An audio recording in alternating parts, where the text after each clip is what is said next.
MA उत्तरार्ध संस्कृत चतुर्थ प्रश्न पत्र कारक प्रकरणम। मैं डॉक्टर मनीषा गोदारा, सह आचार्य संस्कृत, राजकीय बांगड़ महाविद्यालय डीडवाना।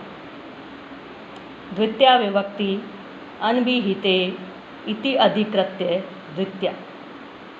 अनुक्ते कर्मणि द्वितीया स्यात् हरिम बचती। अनुक्त कर्म में द्वितीया विभक्ति होती है, अर्थात तिंग आदि प्रत्ययों के द्वारा अकथित कर्म में द्वितीया होती है। कर्तृवाच्य वाक्यों में कर्म द्वारा अनुक्त, कर्तृवाच्य वाक्यों में कर्म सदा अनुक्त रहता है, अतः उसमें द्वितीया विभक्ति होती है।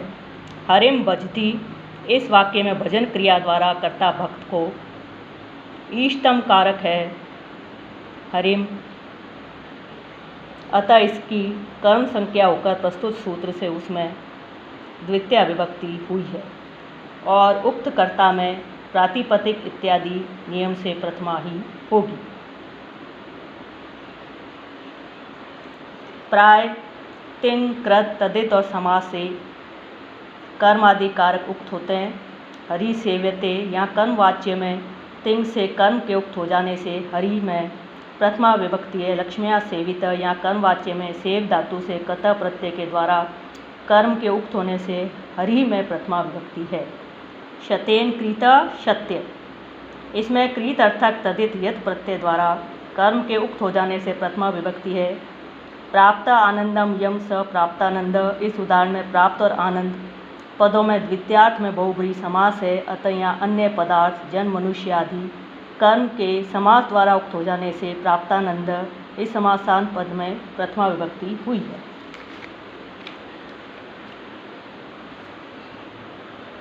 कहीं कहीं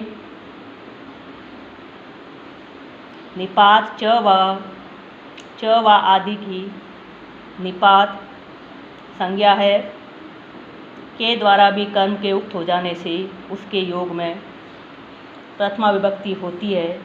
यहाँ सांप्रतम यह एक निपात है जिसका अर्थ है उचित, असांप्रतम अनुचित। विष वृक्षो अपि संवर्ध्य स्वयं छेतुम असांप्रतम, विष वृक्ष को भी बढ़ाकर स्वयं काटना उचित नहीं है। इस वाक्य में संवर्ध्य क्रिया का कर्म विष वृक्ष है, तथापि यह असांप्रतम इस निपात द्वारा उक्त हो गया है, अतः यहाँ विष वृक्ष के आगे प्रथमा विभक्ति हुई है।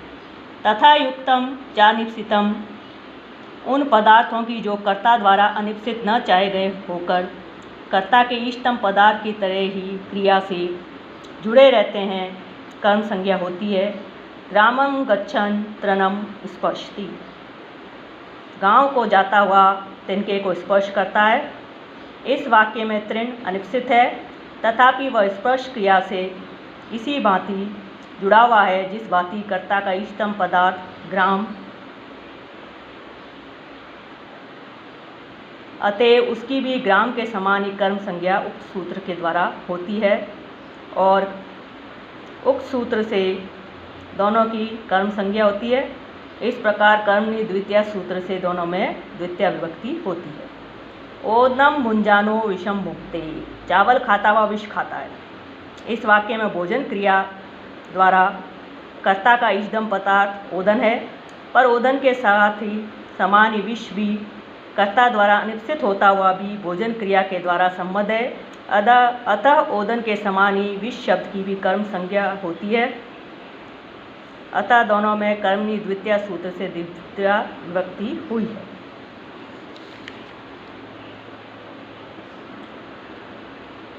अकथितम च, दू, याच, पच, दंड, रुधि, प्रची, ची, ब्रू, शासुजी, मथुमुषाम, कर्मयुक्त स्यात् अकथितम च तथा स्यात् नी री कृष वहाम। उदाहरण गाम पोग दोग्धीपय बलिम याचते वसुदाम, तंडुलान ओदनम पचती, शतान गर्गान शतम दंड्यति रजम अनुरुद्धति ग्रामम मानवकम पंथानम पृच्छति वृक्षम एव चिनोति फलानि मानवकम धर्मम ब्रूते शास्ति वा शतम जयति देवदत्तम सुदांशी निधिम मथनाति देवदत्तम शतम मुष्णाति।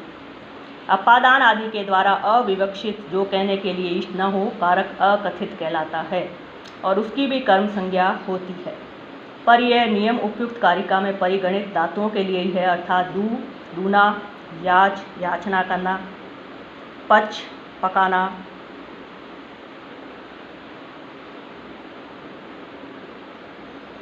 दंड दंड देना, रुद्ध रोकना, पृछ पूछना, चिन्ह चुनना, ब्रू कहना, शास शासन करना, जी जीतना, मत मतना, मुश ठगना, नी ले जाना, री चुराना, कृष खींचना, वह ले जाना या ढोना।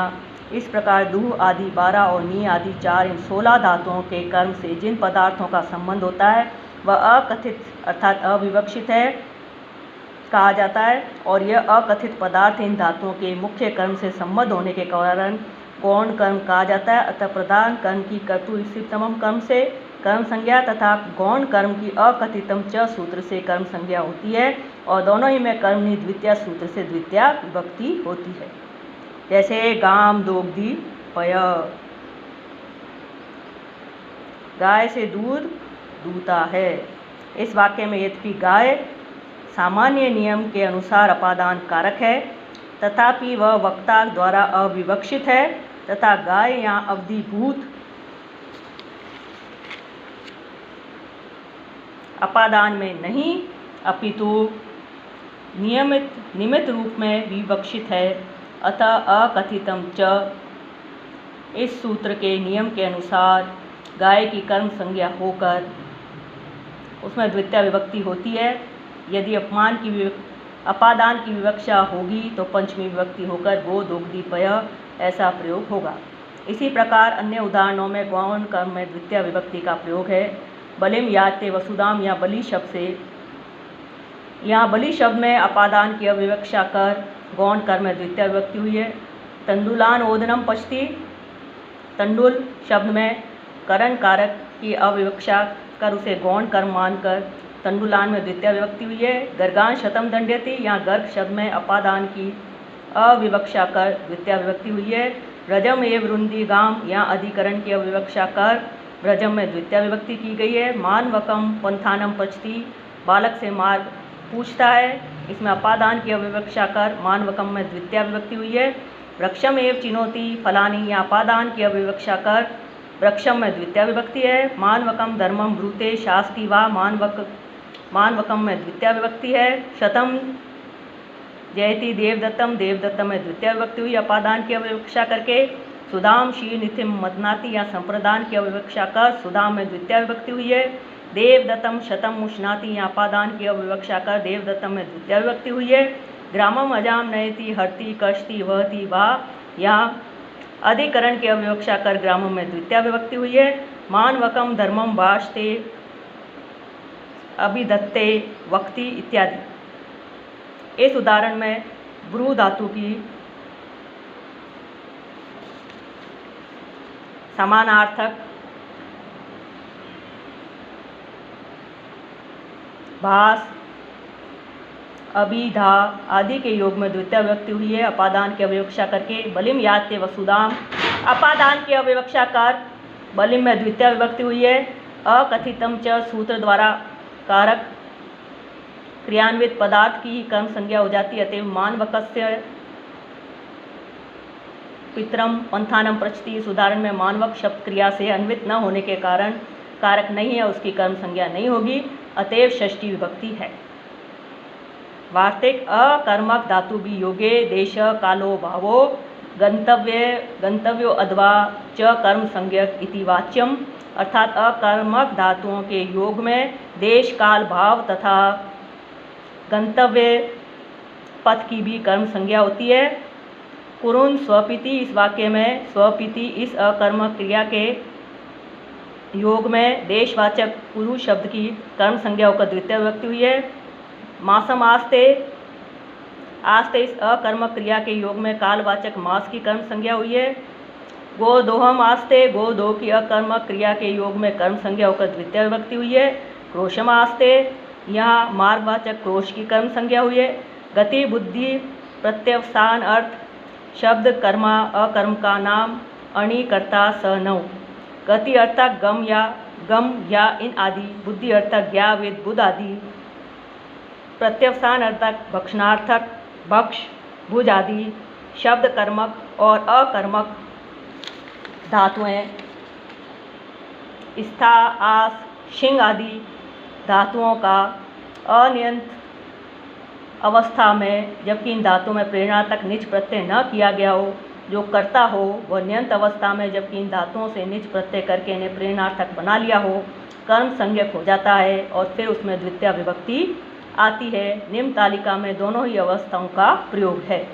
साधारण या अनियंत अवस्था, प्रेरणार्थक या नियंत अवस्था। साधारण या अनियंत अवस्था। शत्रवः स्वर्गम अगच्छन् हरि शत्रुन स्वर्गम अगम्यत।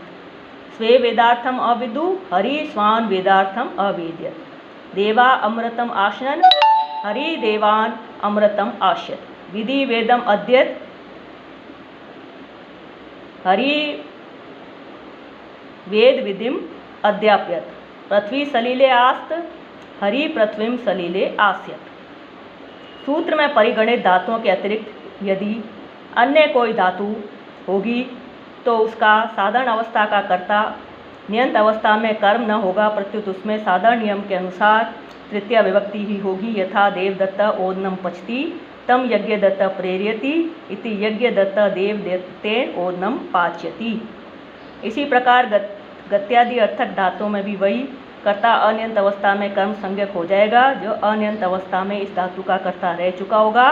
यथा देवदत्त यज्ञदत्तम गम्यति तम विष्णुमित्र प्रेरयति इति विष्णुमित्र देवदत्तेन यज्ञदत्तम गम्यति। यहाँ देवदत्त अनियंत अवस्था का कर्ता न होकर गम्यति इस रूप के साथ नियंत अवस्था का ही कर्ता है, अतः वह तृतीया में रखा गया है, द्वितीया में नहीं।